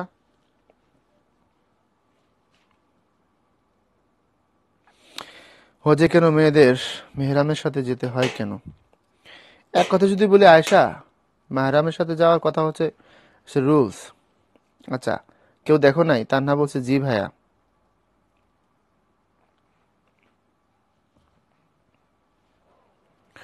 মেয়েদেরকে একা সফর করতে নিষেধ করা হয়েছে, বুঝতে পারছো? নিজেরা বুঝতে পারো এটা, মেয়েরা একা সফর করা নিষেধ আছে, তোমরা দেখো নাই? তো গাড়িতে, একটা প্রাইভেট কারে আর কি, হ্যাঁ, তো তারা বসে আছে, তো কিভাবে কিভাবে যেন ওরা ওরা পোলাপান মনে হয় আটকাইছে, ওই যে ইয়ার সব আন্দোলনের পরবর্তীতে না কে জানে আটকাইলো, যাই হোক। তো ওই গাড়িতে ব্যাক সাইডে দেখা গেলো একটা মেয়েকে বসায় রাখছে এরকম করে, তাকে সামনে বসাই নেই, কারণ হচ্ছে ওই মেয়েটা হচ্ছে তোমার ওদের কাজের মেয়ে, তো কাজের মেয়েকে সিটে বসাবে না। মানে মানুষ এগুলো চিন্তা করে কিভাবে, মানে চিন্তা করে কিভাবে মানুষ এগুলো। আমি একটা ভালো ফ্যামিলি নিয়ে তোমাকে 1 মিনিটে বলি। 18-19 সালে, 18-র দিকে, তার মানে আমি যে ঘটনাটা বলতেছি এটা হচ্ছে তোমার 16-র, হ্যাঁ 16-র শুরুর দিকে, 15 শেষ বা 16-র শুরুর দিকে, 18-19 পর্যন্ত তাদের বাসায় আমি পড়াইছি। তো ওদের বাসায় একটা মেয়ে কাজ করতো, ধরো তোমাদের বয়সে এরকম ভাবে 10-10-এ পড়বে। আমি গেলে প্রথমে বুঝতে পারিনি যে এই মেয়েটা কাজ করে নাকি ওদের ফ্যামিলির কেউ, কারণ পোশাক আশাক কথাবার্তায় বোঝার কোনো উপায় নেই। তো ওর নাম হচ্ছে সুরভি, তো বাকিরা ওর সাথে খুব ভালো ব্যবহার করে। তো ওই মেয়েটা এমনভাবে চলাফেরা করে, বুঝতেছিলাম না আসলে আমি কি বুঝবো। একটা সময় বেশ কিছুদিন যাওয়ার পরে কথায় কথায় জিজ্ঞাসা করলাম যে সুরভিদের ফ্যামিলিতে কে কে আছে। আমার স্টুডেন্টকে জিজ্ঞেস করলাম আর কি, ওদের ফ্যামিলিতে কে কে আছে। তো স্টুডেন্ট বলছে, ভাইয়া ওর ফ্যামিলিতে হচ্ছে ওর বাবা মা আছে, একটা ছোট ভাই, একটা বোন আছে। বলতে বলতে আবার ওই বলতেছে ওর বোনটা হলো অমুক জায়গায় কাজ করে, আর ও হচ্ছে আমাদের এখানে। ওদের হোম ডিস্ট্রিক্ট কোথায়? বলছে যে রংপুরে। এভাবে স্লাইড আস্তে করে জানলাম যে এটা ওদের রিলেটিভ না বা ওদের ফ্যামিলির কেউ না, কাজ করে এখানে। কিন্তু দেখে আমি বুঝতে পারিনি যে এই মেয়ে এখানে কাজ করে। তার পোশাক আশাক খুব চমৎকার এবং কথাবার্তা ওকে খুব গুছিয়ে থাকে, বুঝতে পারছো? তো ভালো মানুষ আছে, ভালো মানুষ যে নাই এমন না। You have told this story in class 9 Bangla class, yeah, প্রসঙ্গক্রমে হয়তো তোমাদেরকে আমি বলেছিলাম যে আমি সিস্টেম করে তার কাছ থেকে জানতে হয়েছে। তো বেশ কিছুদিন যাওয়ার পর আমি প্রথমে দেখে বুঝতে পারিনি যে মেয়েটা ওদের বাড়িতে কাজ করে। সো ভালো মানুষ যে পৃথিবীতে নাই ব্যাপারটা এমন না। সুভা বলছে সাবরিনা মিস কথা বলেছিল ওই ভিডিও নিয়ে, এবার আমি নিজে দেখিনি। হ্যাঁ, ওই ভিডিওটা দেখলে খুব খারাপ লাগবে। সিংটা বলছে এই রমজানে উমরায় গিয়েছিলাম, মাশাল্লাহ। এরপরে আসো, সো সহজ কথা, বিদায় হজের ভাষণ থেকে তোমাকে কোট করে দেই, আর যেন নতুন করে বলতে না হয়। এই যে এখানে বলা আছে কিছু জায়গা, রাসূল বলেছেন তোমরা যা খাবে তাদেরকে তাই খাওয়াবে, তোমরা যা পড়বে তাদেরকে তাই পড়াবে। এরপরে আমি কোন সলিমুদ্দিন তোমাকে এর চেয়ে বেশি ব্যাখ্যা করে বুঝাবো বলো, তাই না কথাটা? এখন বাসায় কাজ করে সবাই হচ্ছে ভালো ভালো খাওয়ার পরে শেষের দিকে ঝোল থাকলো যে তুমি খায় ফেলো, এটা রুল না। বুঝাতে পারলাম? তুমি যা পড়বে তাকে তাই পড়াবে। এর মানে এই না যে আমার অফিসের স্যুটটাই তাকে আমি পড়াবো। এর মানে হচ্ছে একটা স্ট্যান্ডার্ড লেভেলে তাকে আমি রাখবো। আমি তাকে এমন করবো না সে আমার থেকে অনেক ছোট, অনেক নিচু হয়ে যায়। চমৎকার পোশাক আশাক তাকে আমি দেবো। বুঝতে পারলাম কথাটা? তাকে ভালো রাখবো, এক কথায় ভালো রাখবো। তাকে দেখে যেন কেউ বুঝতে না পারে যে সে এই বাড়ির কামলা। এটা বোঝা লাগবে, আমাদের এই জায়গাগুলোকে ডেভেলপ করা লাগবে। সো অনেক ফ্যামিলিতে এটা হয় যে সে হচ্ছে এমনভাবে তাকে খাওয়ার ব্যবস্থা দেয়া হয়, বা এখন তো ফ্ল্যাটগুলোতে সার্ভেন্টের রুম থাকে অনেক ক্ষেত্রে, তো ওদেরকে খুব মানবেতরভাবে রাখা হয়। এটা যেন না হয়, তোমরা এই ব্যাপারগুলো নিয়ে সচেতন থাকবে ইনশাআল্লাহ।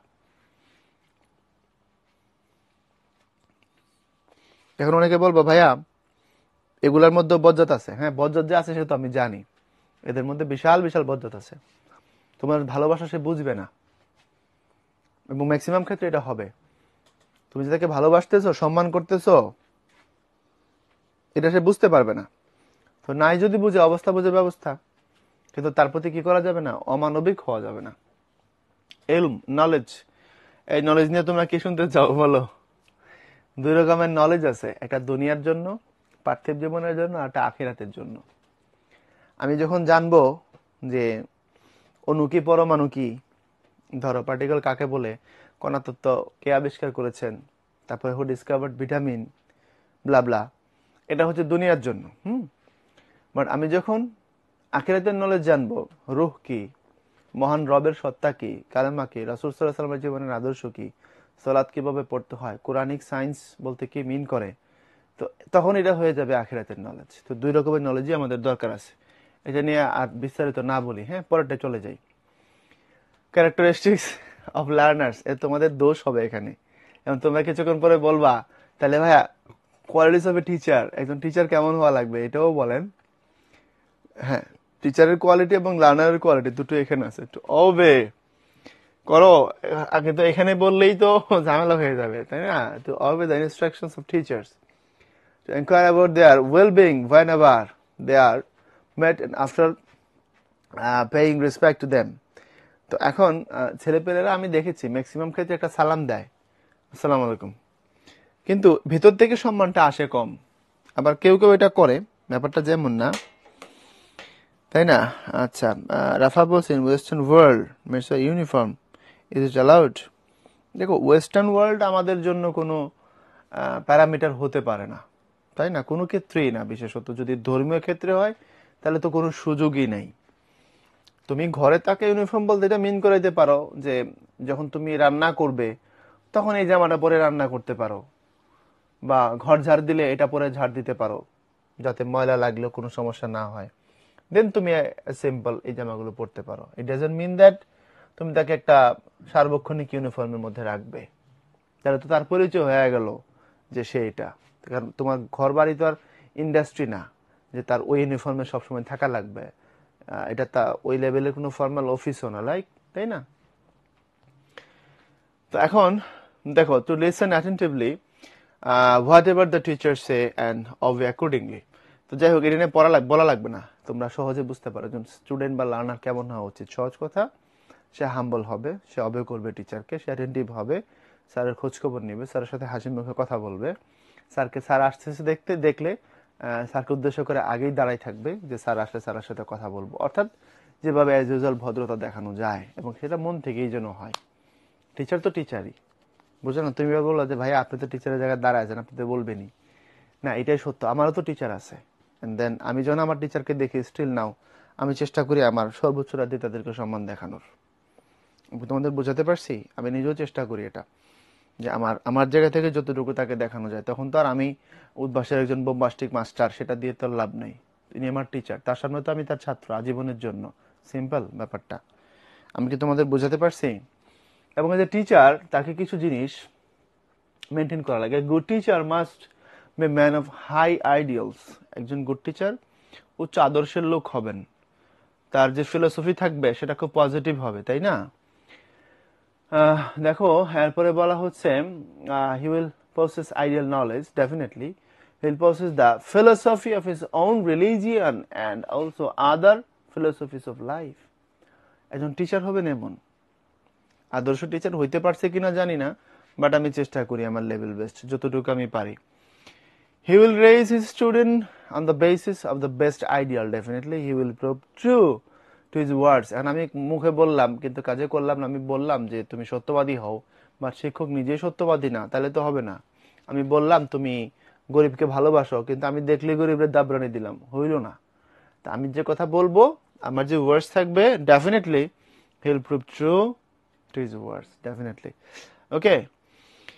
Then a lot of qualities of teachers.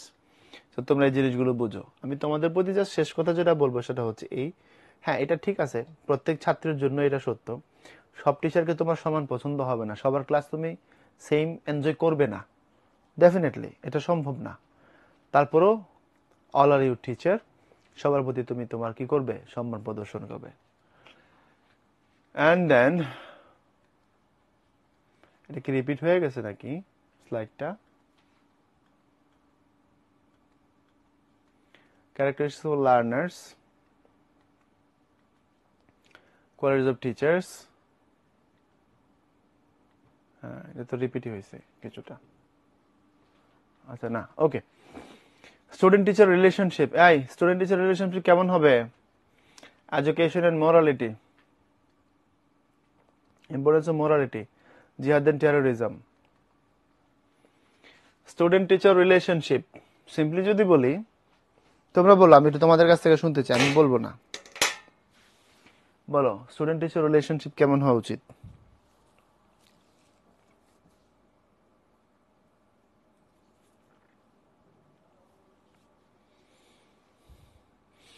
স্নিগ্ধ, হ্যাঁ স্নিগ্ধা হজের শেষে। ব্রত বলছে ফান। মারিয়া বলছে he will not scold, punish or beat the student. Okay. And then Ahnaf, ভালো হওয়া উচিত। মতামত দাও, প্রত্যেকে দাও তো, একটু শুনি তোমাদের, বলো। ব্রত বলছে নো HW, ওয়াও। উমামা বলছে like parent and child. Maria best way. রাফা বলছো it will be mutually cordial, yeah, respectful and shares of knowledge, harmonious, respectful and humble. Adiba, Anaf like মজা, টিচার মজা করবেন and student রাও মজা করবে। আচ্ছা। Samin, to be friend. Aisha, no scolding. Jawad, care and affection. Maria, who will be classy, cool, okay, respectful and humble. Saima, friendly as well as strict with knowledge, okay, friendly as well as strict with knowledge, okay, respectful and humble. আচ্ছা দেখো, আমি এটা জানি, আগে থেকেই জানি যে student যেমনই হোক, টিচার কেমন, ভালো টিচার আর খারাপ টিচার, এটা স্টুডেন্ট বুঝতে পারে। এবং এর জন্য আমি তোমাদেরকে জিজ্ঞেস করছি যে তোমরা আসলে এটাকে কিভাবে দেখো। এখন তোমরা যা যা দেখেছো, তোমাদের মানে যদি আমি অ্যাসপেক্ট থেকে যদি বলি সহজ কথায়, স্টুডেন্ট টিচার রিলেশনশিপ কেমন হবে, এখানে তোমরা যে পয়েন্টগুলো নিছো সেখান থেকে আমি জাস্ট অল্প কয়েকটা পয়েন্ট যদি নিই। প্রথমত হচ্ছে রেসপেক্টফুল তোমার হওয়া লাগবে, এটা হচ্ছে সবার আগে, এটা হওয়া লাগবে সবার আগে। You and your teacher respectful relation হওয়া লাগবে, এটা একটা। এবং এই সম্পর্কটা হবে হচ্ছে তোমার শেয়ারিং এবং কেয়ারিং এর সম্পর্ক। শেয়ারিং কেয়ারিং এর সম্পর্ক এই জন্য বললাম যে তুমি যখন টিচারের কাছ থেকে জ্ঞান নিবে, টিচারের সাথে তোমার ভিউজগুলো শেয়ার করবে, টিচার শুনবেন এবং তোমাকে তারপরে বোঝাবেন। দেন এটা হওয়া লাগবে ফ্রেন্ডলি। এখন অনেক সময় হয় যে মাস্টার এমন যে তার কাছে স্টুডেন্ট প্রশ্ন করতে ভয় পায়, এবং প্রশ্ন করলে ম্যাক্সিমাম সময় উত্তর পায় না, ধমক খায়। এটা কোনো টিচারের বৈশিষ্ট্য হওয়া উচিত বলে আমি মনে করি না পার্সোনালি। ধমকের কাজ করলে সে ধমক পাবে, ডেফিনেটলি পাবে, কিন্তু ধমকের কাজ করে নাই কিন্তু তারপরে তার উল্টা আমি ধমক দিয়ে দিলাম, এটা কি করলাম, তাই না? শাসন তাকে আমি করব, কেন করব না? বাবা মার পরে টিচার তাকে শাসন করবে মানুষ করার জন্য, কিন্তু সে প্রশ্ন করেছে, সে তো উত্তর ডিজার্ভ করে, ধমক দিব কেন? সিম্পল। সো এই জিনিসগুলো, এখন একটা কথা আছে, টিচার তোমার বন্ধু, but he or she is not your classmate. Your teacher is your friend definitely, but তোমাকে মনে রাখতে হবে হি or she is not your classmate. বন্ধু মানে যে তোমার ক্লাসমেট এমন না। ওই বন্ধুত্বটা তুমি ক্লাসমেট বা আদার্স ফ্রেন্ড যারা তাদের সাথে যেভাবে মেনটেন করো, যেভাবে প্র্যাকটিস করো, ব্যাপারটা এমন হবে না।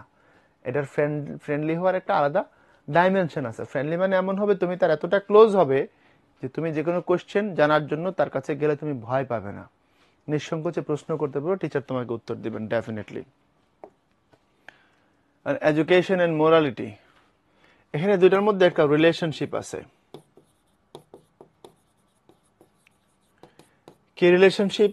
সহজ কথায় যদি বলি, কেউ যখন এডুকেশন নেয়, শিক্ষা যখন গ্রহণ করে, তার মধ্যে মোরালিটি গ্রো করা উচিত বা গ্রো করবে, এমন শিক্ষা সে গ্রহণ করবে। এবং নৈতিকতা বা মোরালিটি ছাড়া এডুকেশন মূল্যহীন, ভ্যালুলেস। সহজ কথা, মোরালিটি ব্যতীত এডুকেশন ভ্যালুলেস। তুমি প্রচুর ডিগ্রি অর্জন করেছো, বাট এটার কোনো ভ্যালু নাই যদি তার মধ্যে মোরালিটি না থাকে, তোমার অনেস্টি যদি না থাকে। ভাইয়া, যেই টিচাররা শুধুই বকে আর চেতে যায়, তাদের ক্ষেত্রে কেমন হবে স্টুডেন্ট টিচার রিলেশনটা? তাদের কাছে যাবা কম, অ্যাভয়েড করবা। দরকার কি তার কাছ থেকে সবকিছু জানার, তাই না? এখন টিচার অনেক ফ্রেন্ডলি হওয়ার জন্য অনেক স্টুডেন্ট তাদের সাথে বেয়াদবি করে। হ্যাঁ, এন্ড আমার অনেক ক্লাসমেট আছে, তারা এটা নিয়ে প্রাউড। এটা হওয়া উচিত না রিচি, কখনোই না। মানে I have seen something between elders and juniors in my societies, where juniors are meant to give respectful, okay, but elders don't, mostly the 80 90s people. But ভাইয়া, স্কুলের টিচার হলে ওই যে বললাম তো, তুমি হয়তো তার ক্লাস করা লাগবে, করলা, বা অ্যাজ ইউজুয়াল যতটুকু রিলেশন যেভাবে মেনটেন করা দরকার সেভাবে করতে হবে। সবার সাথে তো সমান হবে না, সব মানুষ সমান না। টিচার হইলেই তিনি ফেরেশতা হবেন এমন না, তার কোনো সীমাবদ্ধতা থাকতেই পারে। তো সীমাবদ্ধতা থাকলে সেটাকে নিয়ে বেশি না কোপচানোই ভালো। কারণ এটা তুমি এখন স্টুডেন্ট, আমি তোমার মতো স্টুডেন্ট ছিলাম, তো আমিও জানি একটা ইনস্টিটিউশনে সব টিচারের কোয়ালিটি ক্যালিভার সমান হয় না, তাই না? সবাই সমান হাম্বল হবেন না, সবাই সমান নলেজ রাখবেন না, এগুলো মেনটেন করা লাগবে। বাট তুমি তোমার অ্যাঙ্গেল থেকে চেষ্টা করবে যেন তোমার পক্ষ থেকে কোনো বেয়াদবি না হয়ে যায় কারোর সাথে, দরকার নাই। টিচার ওই জায়গায় থাকবে। আমি কি বুঝাইতে পারলাম কিনা? মোরালিটি এডুকেশন এই দুইটা স্লাইডের দরকারই নেই, এক কথায় বলেই দিছি। তারপরে আসো জিহাদ এন্ড টেরোরিজম। এটা আমি ইচ্ছা করেই এক জায়গায় রাখছি তোমার বোঝানোর জন্য, জিহাদ এন্ড টেরোরিজমকে। আমাদের সমাজে এটার যে এখন ডেফিনেশন চলছে, এই ডেফিনেশনটা ভুল। আমরা জিহাদ আর টেরোরিজমকে গুলাই ফেলতেছি, জিহাদকে টেরোরিজম বলে দিচ্ছি এবং ঢালাওভাবে মুসলমানদেরকে দোষ দেয়া হচ্ছে। বাট জিহাদ is not terrorism. My name is Khan and I am not a terrorist. তোমাদের সে ডায়ালগ মনে থাকার কথা যদি অনেকে এই সিনেমা দেখে থাকো শাহরুখের, my name is Khan and I am not a terrorist. Media কু বা মিডিয়ার যে প্রোপাগান্ডা ওয়ার্ল্ড ওয়াইড চালাচ্ছে পশ্চিমারা, তার একটা অংশ হচ্ছে এটা মুসলিমদেরকে টেরোরিস্ট হিসেবে দেখানো। বাট জিহাদ বলছে যে আল্লাহর দিন রক্ষার জন্য সত্য এবং ন্যায়ের পথে তুমি কি করবে? যুদ্ধ করবে। ইটস কল জিহাদ। আর টেরোরিজম মানে হচ্ছে ব্যক্তির স্বার্থে। ভালো মতো বুঝো, একটা হচ্ছে রবের জন্য, এটার নাম জিহাদ। আর একটা হচ্ছে আমাকে গেইনার বানানোর জন্য, ইটস কল টেরোরিজম। আমি মানুষের মধ্যে ফিয়ার সঞ্চয় করে দিলাম, স্প্রেড করে দিলাম, আমি কাউকে হত্যা করলাম, আমি কোনো উইপন ইউজ করলাম, ব্লা কোন জাতিগোষ্ঠীকে হামলা করলাম, ইটস কল টেরোরিজম। মূল যে তুমি যেখান থেকে ডিফারেন্সিয়েট করবে, জিহাদ is for Allah and terrorism just for personal gaining. Main point হচ্ছে এটা। কিন্তু এখন আমরা দেখি ওয়ার্ল্ড ওয়াইড রীতিমতো it's a conspiracy with media against Muslims. এই ব্যাপারে আমাদেরকে সতর্ক হওয়া লাগবে। ফিলিস্তিনে মুসলমানদের উপরে ইসরায়েলিরা বোম মারতেছে, মায়েরা বলতেছে তারা আত্মরক্ষা করে। আর ফিলিস্তিনের মুসলমান নিজেদের অধিকার আদায়ের জন্য একটা বুলেট ছুড়লে তাদেরকে বলা হচ্ছে দে আর টেরোরিস্ট। সো এটা একটা মিডিয়া প্রোপাগান্ডা, এই দিকেও আমাদেরকে নজর রাখতে হবে। আমাদের মুসলমানদেরকে সেইভাবে সামনের দিকের জন্য প্রস্তুত হওয়া লাগবে, এটাও বাস্তবতা। ওকে, and then quiz 1. The Surah has been revealed in describing which main pillar of Islam? Now, সময় 30 seconds.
Answer is Hajj.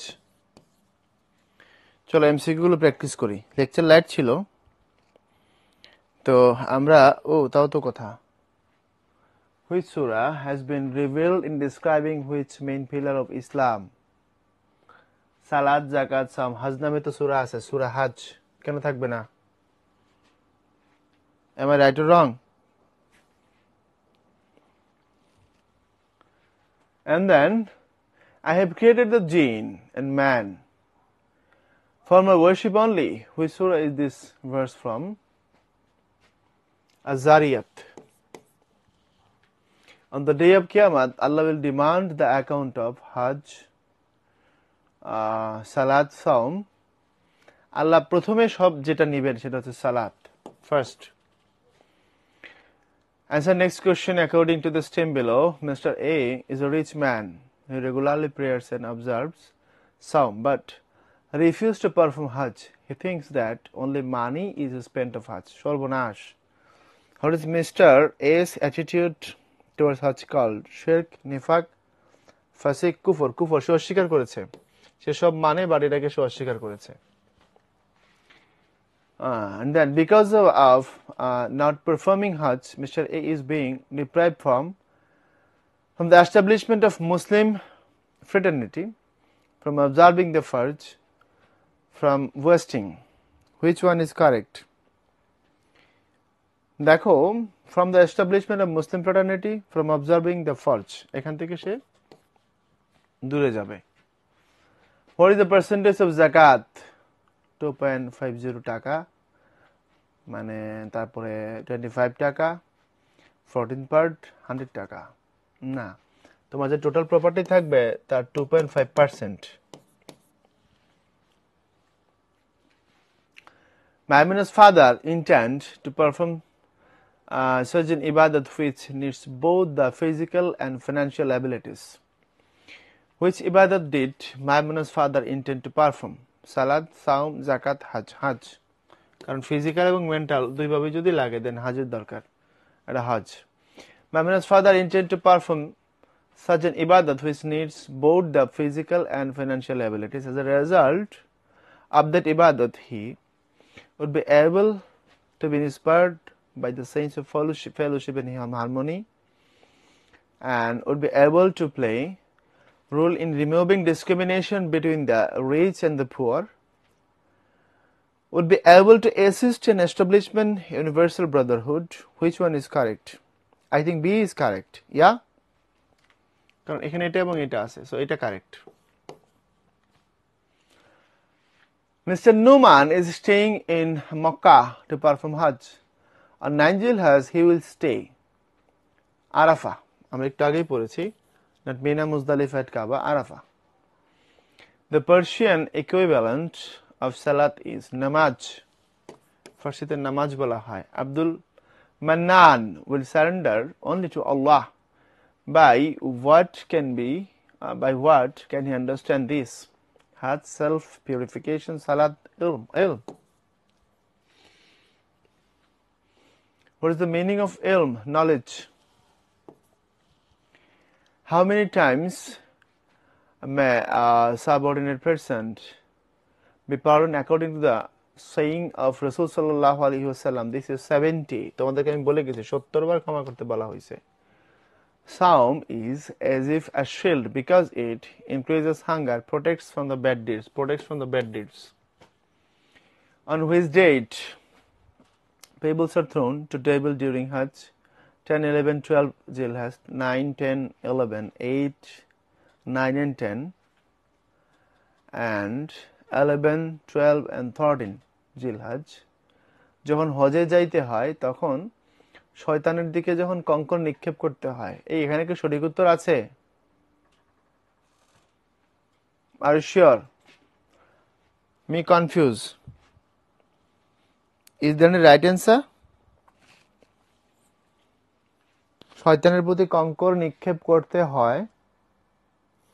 On which date pebbles are thrown in Dabble during Hajj? 10, 11 and 12 Zilhaj, 9, 10 and 11, 8, 9, 10, 9, 10 and 11.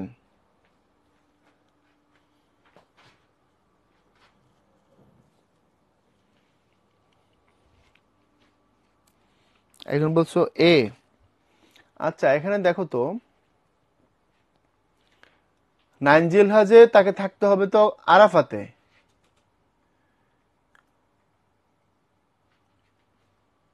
মিলছে কি? 10, 11, 12 জিলহজ. আচ্ছা এটা তোমরা একটু check দিও, আমার কাছে কনফিউশন লাগতেছে, মানে ডেটগুলো গুলায় যাচ্ছে, আছে কিনা আমি নিজে শিওর না. ওকে, হ্যাঁ এ হইতে পারে, কারণ যখন সে ওখান থেকে চলে আসবে আরাফা থেকে, এরপরে আমি যতদূর জানি হচ্ছে তোমার কঙ্কর নিক্ষেপ করতে হয়. এখন বলছো 11, 12 and 13. Maybe not Ishraq, maybe not. তোমরা ইন্টারনেট সার্চ করে ফেলেছো অলরেডি? ভাইয়া বইতে 10, 11, 12 দেওয়া, 10, 11, 12 হওয়ার কথা, আমি সেটাই বলছি. এখন বলেছো যে শেষ বলছো যেটা 11, 12 and 13, মেবি নট, এটা হইতে পারে না, এটা 10, 10, 11 and 12 হওয়ার কথা. I think so. Okay. আচ্ছা একটু চেক দিও, আমি তাও পাশে দাগাই দিলাম. The bridge of Islam is zakat. How many pillars in Islam? 5. Which ibadat keeps mu'min away from injustice and immoral activities? This is salat. Hazrat Ali radhiyallahu ta'ala said, I am his slave from whom I have learned a word. Who is the master of the slave? Mentioned here. Teacher. দেখো একজন টিচারের কথা বলা হয়েছে এখানে. শিক্ষক কেমন হবেন তোমরা তো অলরেডি অনেক মতামত দিয়েছো এর উপরে. হযরত আলী রাদিয়াল্লাহু তাআলা আনহু বলতেছেন যে আমি একটা ওয়ার্ডও যার কাছ থেকে শিখেছি একদিনের জন্য হলেও তিনি আমার টিচার. তাহলে বুঝতেছো ব্যাপারটা? What is the dictionary meaning of the word zakat? Zakat মানে হচ্ছে to increase, বৃদ্ধি করে দেওয়া. Which is the distinguisher between iman and kufr? Hajj, saum, salat, zakat, salat.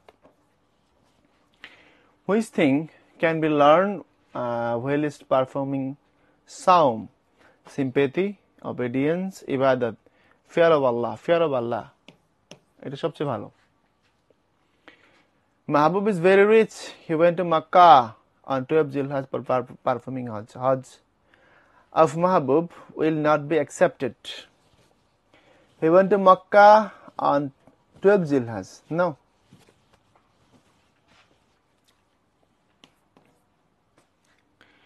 কারণ আরাফা থেকে চলে আসতে হবে 9 তারিখের পরে. Mr. Bilal went from Bangladesh to perform Hajj, but due to illness he could not perform Tawaf Ziyarat, although all other formalities are duly observed. Okay. Which type of regulations of Hajj could Mr. Bilal not perform? Mustahab, Sunnat, Wajib, Farj. সে কি করতে পারে না? তাওয়াফে জিয়ারত. তাওয়াফে জিয়ারত তো হচ্ছে শেষের দিকে করতে হয়, তাই না? হজের যে কাজগুলো আছে এর মধ্যে এটা মুস্তাহাব হওয়ার কথা. I think so.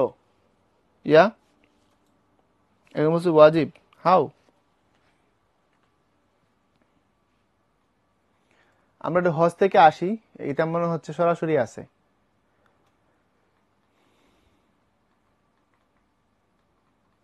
Okay. To trip of ihram. Okay. Presence at the Arafah.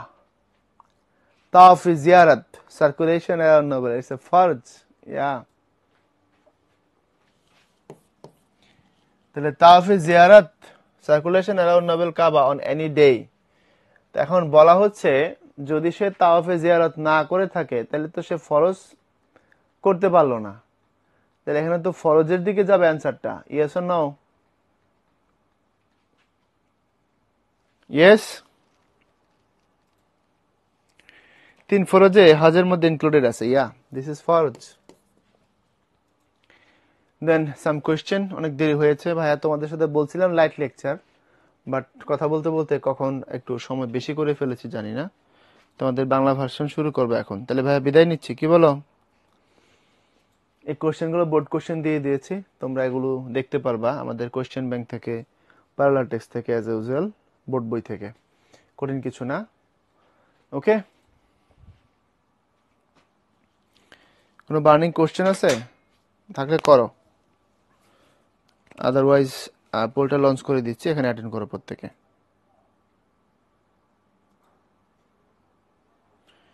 Question bank কবে দিবেন? Very soon.